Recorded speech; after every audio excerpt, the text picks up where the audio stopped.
They used it. They actually used it. I whispered, the low, grinding drone of heavy diesel engines vibrating through the soles of my work boots. This was exactly what I had warned them against for months. That tired, old, steel truss bridge crossing Cottonwood Creek wasn't just a nostalgic piece of my family's history. It was a strictly private access point, clearly marked with two large signs, private property max load 8 tons. And I meant it. But Karen, the Homeowners Association president, the Queen of Karens, had clearly decided those signs were mere suggestions. Seriously, did she think my legal boundary was just decoration? I sped down the muddy track, the smell of damp earth mixing sickeningly with hot oil and exhaust. There, lumbering across the creek like a bloated metal beetle, was the first dump truck, easily 20 tons empty, maybe 30 loaded, hauling gravel for the HOA's new pickleball court expansion. My heart hammered against my ribs, a dull, frantic drumbeat. I pulled out my phone, fingers fumbling. No, stop. I could hear the bridge protesting already. Not a simple squeak, but a deep, metallic moan, the sound of ancient bolts begging for mercy. When I finally got Karen on the line, she answered with that infuriating, saccharine sweetness she reserved for bureaucratic tyranny. "Oh, hi, Kevin. We're just expediting the process for the community, darling. We can't possibly afford to reroute the trucks all the way around Elm Street. It adds hours and, gasp, $50,000 to the project." Her voice hardened instantly, shedding the sweet coating like an expired candy wrapper. "It's fine, Kevin. Frankly, your property abuts our common area, and this bridge provides the most reasonable access. We feel your obstinance is frankly unneighborly, and we've already had our own engineer look at it. Please, don't interrupt the community's progress." Click. She hung up. Our own engineer? That was the secondary twist that made my stomach churn. They hadn't just trespassed. They had deliberately chosen the path of maximum liability to save a few dollars. I stood there, gasping for air, the humid air suddenly thick and heavy. I felt a wave of hopeless resignation wash over me. Then the third truck, a massive, fully loaded mixer carrying wet concrete, the kind that vibrates the fillings out of your teeth, began its crawl. The sound was deafening now, a high-pitched shriek of tortured steel followed by a heavy, grinding crunch. I dropped my phone. Oh my God! What was that? The mixer was halfway across when the central truss buckled. It wasn't a slow, graceful failure. It was a terrifying, violent explosion of sound. A colossal crack like a thunderclap right next to my ear, followed by the sickening, deep kersplash of the mixer and the shattered bridge decking hitting the creek bed. A cloud of concrete dust and mud shot 30 feet into the air. The air smelled of ozone and ruin. For a moment, there was absolute silence, broken only by the whimpering of the trapped, shaken driver. I rushed to the creek bank, adrenaline surging. The bridge was gone, utterly annihilated. The mixer was submerged up to its cab in the shallow creek. It was a scene of total, costly destruction. And you know what the Queen of Karens did next? She didn't apologize. She didn't call the police. She didn't check on the driver.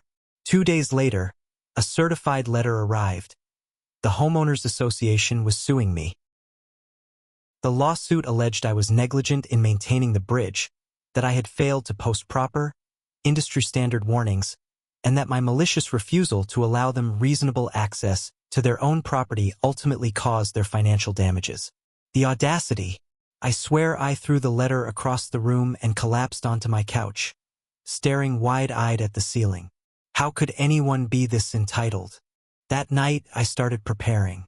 I wasn't just defending myself. This was a war for property rights and common sense. Karen thought she had the power of the Homeowners Association behind her. But she underestimated one thing, my meticulousness. My grandfather, the bridge's builder, had been an engineer. I hadn't just replaced rusty bolts. I had inherited all his original blueprints, dated and signed. And better yet, I had followed every step of his instruction. My attorney, bless his pragmatic soul, walked into the courthouse armed with a fortress of evidence. First, he presented the original 1952 blueprints and the 2024 certified structural report, showing the bridge's rated capacity: 8,000 kilograms, 8.8 tons. The concrete mixer, fully loaded, weighed 40,000 kilograms, 44 tons. Simple arithmetic. Mic drop number 1. Second, he introduced the meticulously time-stamped photos of my private property and max load signs, taken monthly, proving the warnings were clearly posted and legible. Where was your due diligence, Karen?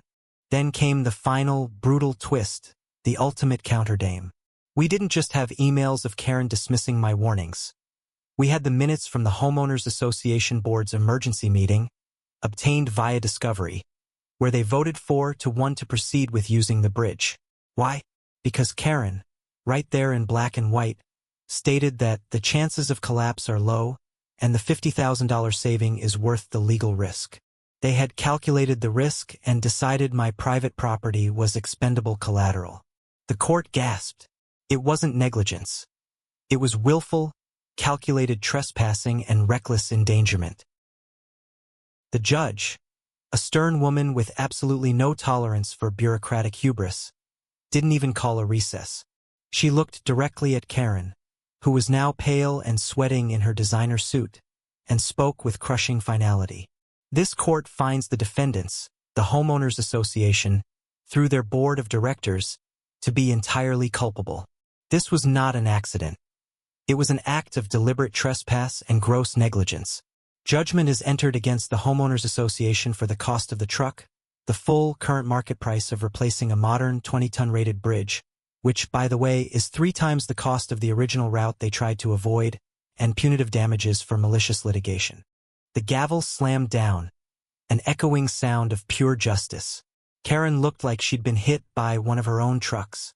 She was removed from her position within 48 hours, facing an uproar from the neighbors whose fees would now skyrocket to cover the disaster she caused. I stood outside the courthouse, breathing deeply, the fresh air feeling like a baptism. The bridge was gone, but the principle remained.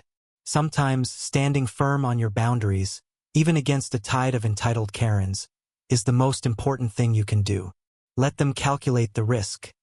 Sometimes the universe demands a price that cannot be negotiated.